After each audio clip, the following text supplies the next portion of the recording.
Bonjour à toutes et à tous, c'est devant l'hôtel Plaza Athénée que je vais vous parler des bulles spéculatives, et donc avenue Montaigne, et comme vous allez le constater dans cette vidéo, le lieu a été choisi volontairement pour vous en parler. Parce que regardons un petit peu le lieu. Donc vous avez le Plaza Athénée qui draine, qui est l'un des grands mythiques palaces parisiens, qui draine plein de touristes qui se mettent devant l'hôtel, rien que pour prendre des photos, pour voir s'il y a une star qui sort, etc. Vous avez en face les boutiques de grands couturiers, comme vous le constatez. Boutique Prada, par exemple. Voilà. Et puis nous allons commencer à marcher jusqu'au bout de l'avenue. Donc on est dans le 8e arrondissement. Il y a des voitures mythiques, c'est ostentatoire et c'est de l'ostentatoire assumé, on va dire, qui représente le luxe parisien. Voilà. Les prix immobiliers sont très chers ici, très très chers. Y a-t-il pour autant une bulle spéculative? À partir de ce que je vais vous dire concernant l'immobilier parisien, ou francilien même, on va essayer de comprendre en bourse comment se forment les bulles spéculatives et comment les diagnostiquer et comment en sortir. Vous retrouverez toutes ces informations et ces manières de faire dans mon livre Les bulles spéculatives en 1 heure chrono, qui est disponible sur Amazon, Fnac, Cultura, etc. Ces livres se lisent en 1 heure chrono, comme c'est écrit, donc pas de mauvaise surprise.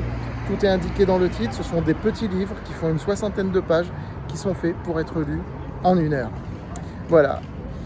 Donc, n'oubliez pas de liker et partager cette vidéo, de vous abonner bien sûr à cette chaîne YouTube et de vous inscrire sur francebourse.com. J'avais recommandé il y a 2 mois des titres de secteur spatial où il y a eu une vraie bulle spéculative. Voilà, donc je continue mon petit développement sur l'immobilier parisien, puis après j'enchaînerai sur la bourse. Donc, ici les prix immobiliers sont très chers, mais il y a des fondamentaux, comme vous le constatez. Les boutiques de luxe, le touriste international, une image qui s'est construite séculairement, le théâtre des Champs-Élysées, juste derrière moi, comme vous le constatez. Tenez, là c'est la boutique Armani, ça n'arrête pas, il n'y a que ça ici. Il n'y a que ça. Et forcément, tout cela génère des prix immobiliers qui sont très élevés, mais qui l'ont toujours été. A l'inverse, quand vous allez dans des quartiers comme Bastille ou Nation, ça a beaucoup monté, ça a beaucoup flambé ces dernières années. Sur les 15 dernières années, parce que les quartiers ont changé, ont beaucoup changé. Mais ce sont des quartiers où il y a de plus en plus, c'est documenté, de problèmes d'agression le soir, etc. Il y a une vie qui est dynamique, certes, mais il n'y a pas ces fondamentaux que vous avez ici. Et pourtant, les prix, je ne vais pas dire qu'ils sont égaux à l'avenue Montaigne, mais aujourd'hui, ils s'en rapprochent. Si vous prenez la place de la Bastille, par exemple, ils s'en rapprochent. Même la place de la Nation vaut certains quartiers du 8e arrondissement. Là, je dis qu'il y a une bulle spéculative, voire une bulle narrative même. La bulle narrative est peut-être moins forte que la bulle spéculative, parce qu'il y a tout un narratif qui s'est créé autour de ces quartiers et qui fait que les quartiers en question ont monté.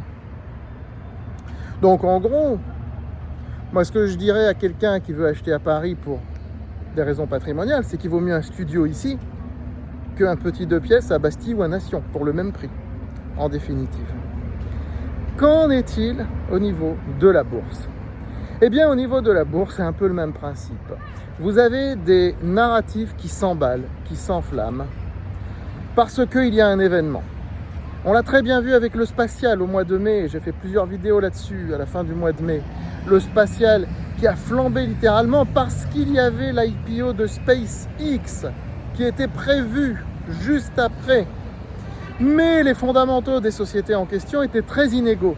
Certaines ont des fondamentaux prometteurs, je ne vais pas dire de bons fondamentaux, mais certaines font du bénéfice, font du chiffre d'affaires récurrent.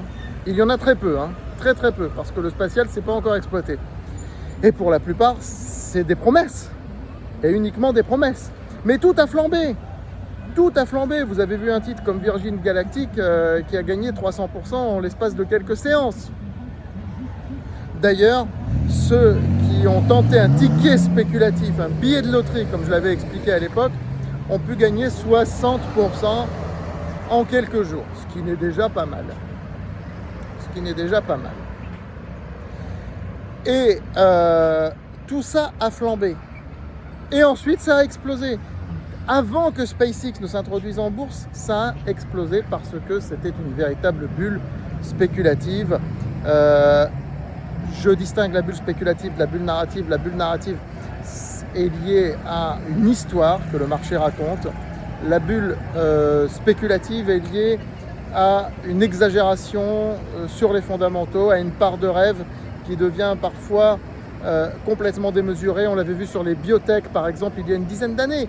Tout ce qui était biotech montait, alors que ce sont des boîtes qui faisaient zéro chiffre d'affaires, rien du tout. Les crypto-monnaies aussi. On peut en citer des dizaines, des centaines de bulles spéculatives. Mais le principal, c'est pas de dire je fuis les bulles spéculatives, je n'investis pas dessus. On peut investir dessus si on est capable d'en sortir. Mais tout le monde n'est pas forcément capable d'en sortir. En sortir, ça veut dire déjà avoir le mindset, l'état d'esprit, de se dire non, ce n'est pas cette bulle spéculative qui va me rendre super riche. Je n'ai pas découvert la boîte qui va faire x100, x2000 ou x je ne sais pas combien. Non, non et non. Je gagne 60%, je suis content, je sors. Je gagne 200%, encore mieux, je suis content, je sors. Et si ça continue de monter, ben, tant mieux pour ceux qui sont là après moi. Mais ça, c'est très important de se le dire dès le départ, dès que vous investissez. Si vous n'êtes pas capable de vous dire ça, il vaut mieux fuir dès qu'il y a une bulle spéculative. Je le dis et je le répète. Ça, déjà, c'est la base. Et puis, il y a plein d'autres principes pour diagnostiquer les bulles spéculatives, pour les gérer, pour apprendre à en sortir. Et ce sont tous ces principes, je le répète, que je vous explique dans mon livre « Les bulles spéculatives en 1 heure chrono ».